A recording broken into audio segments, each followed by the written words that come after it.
चलिए दोस्तों, आज के मैं आपके इस वीडियो में बच्चों की परवरिश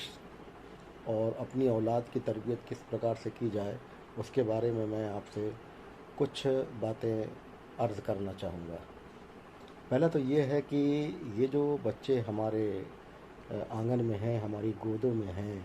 और जो हमारे सामने खेल कूद रहे हैं और जो हमारे घर में अपने कमरे में रौनक अफरोज़ हैं और इनकी वजह से घर में रौनक है, वाक़ईतन ये बच्चे जो हैं ये हमारे एक तरह से सीसीटीवी कैमरा है या टेप रिकॉर्डर है। हमारी हर हरकतों पर इनकी बराबर नज़र रहती है। हम जो बातचीत करते हैं, हम जो अमल करते हैं अपने घरों में, वो सारा का सारा हमारे बच्चों के इस सीसीटीवी कैमरे के एक हार्ड डिस्क में जाकर वो इकट्ठी होती चली जाती है। इसी तरह से जो बातें हम करते हैं, जो अलक़ाब व आदाब हम इस्तेमाल करते हैं, जो संस्कार हम छोड़ते हैं, जो आदाब घर में हम इस्तेमाल करते हैं, वो जो फ़िक्रें हमारे अंदर हैं, वो सारी चीज़ें ये समझिए कि बच्चों के अंदर एक टेप रिकॉर्डर की हैसियत से वो उनके हार्ड डिस्क में जा रही है। और ये जो हार्ड डिस्क है उनकी, ये कहीं ऐसा ना हो कि जिन गैर ज़रूरी बातों में भरना चाहिए नहीं भरना चाहिए उसमें वो भर जाए, और जो ज़रूरी बातें हैं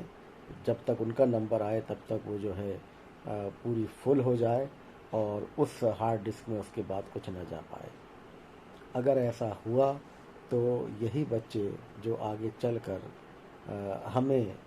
जो हमने उन्हें दिया है, उनकी हार्ड डिस्क में जो हमने जमा किया है, चाहे वो हमारे अलक़ाब व आदाब हों, चाहे हमारी बातचीत हो, चाहे हमारे तौर तरीक़े हों, चाहे हमारी मेहमान नवाज़ी के तरीक़े हों, चाहे हम अपने घर के अफराद को एक दूसरे से बातचीत करने का लहजा, तरीक़ा, बुलाने का तरीक़ा, ये सारी चीज़ें जो हमने उनकी हार्ड डिस्क में यकजा कर दी है, जमा कर दी है, जब वो अपना होश संभालेंगे तो वो वापस हमें लौटाएंगे, तो फिर उस वक्त हमें तकलीफ़ नहीं होना चाहिए। किसी ने कहा है कि तस्बीह तोड़ने में कुछ उनका भी हाथ है, जो आज रो रहे हैं कि दाने बिखर गए। जब सारी चीज़ें हमारे हाथ से निकल जाती हैं, जब वो बच्चा जो कच्ची मिट्टी का एक लौंदा था जिससे हम उसको एक घड़े की और मुख्तलिफ़ बर्तनों की और पात्र की और पॉट की जो हम एक उनको शक्ल दे रहे थे, वो मिट्टी का वो एक हिस्सा, गीली मिट्टी का हिस्सा, वो परवान चढ़ता गया, लेकिन अब जो है वो एक पक्का घड़ा बन चुका है। अब उसमें आप जितनी भी शक्लें देना चाहें वो शक्लें उसमें अब वो इख्तियार नहीं हो सकती। इसी तरह से हमने जो बच्चों के अंदर जो उनकी पैदाइश के वक्त से लेकर उनके होश संभालते तक जो हमने किया है,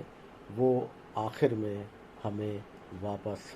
लौटना है, वापस मिलना है। उसके बाद हम अगर अपने बच्चों की ये शिकायत करें कि वो हमारे कहने पर नहीं है या हमारी बातों पर उन्होंने ध्यान नहीं दिया है,